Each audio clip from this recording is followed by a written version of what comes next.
معزز سامعین، معلوماتی دنیا میں خوش آمدید۔ برائے مہربانی ہمارے چینل کو سبسکرائب کر دیں۔ آج کا ہمارا ٹاپک ہے رمضان المبارک میں جبرائیل علیہ السلام کا وحی لانا۔ بخاری شریف میں حدیث پاک ہے جس کا ترجمہ درج ذیل ہے۔ ہم کو عبدان نے حدیث بیان کی، انہیں عبداللہ بن مبارک نے خبر دی، ان کو یونس نے، انہوں نے زہری سے یہ حدیث سنی۔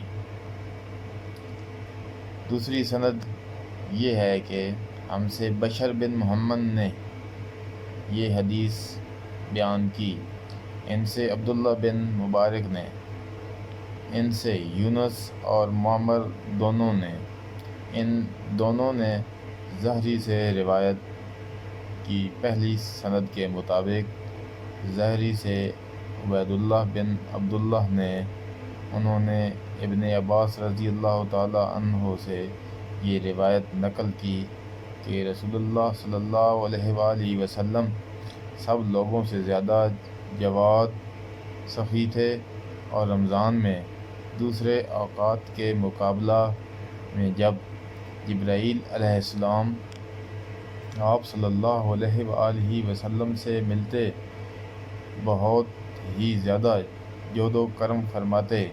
جبرائیل علیہ السلام رمضان کی ہر رات میں آپ صلی اللہ علیہ وآلہ وسلم سے ملاقات کرتے اور آپ صلی اللہ علیہ وآلہ وسلم کے ساتھ قرآن کا دورہ کرتے۔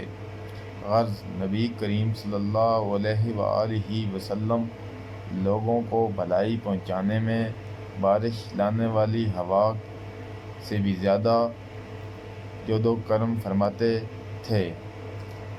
برائے مہربانی ہمارے چینل کو سبسکرائب کر دیں۔ جزاک اللہ۔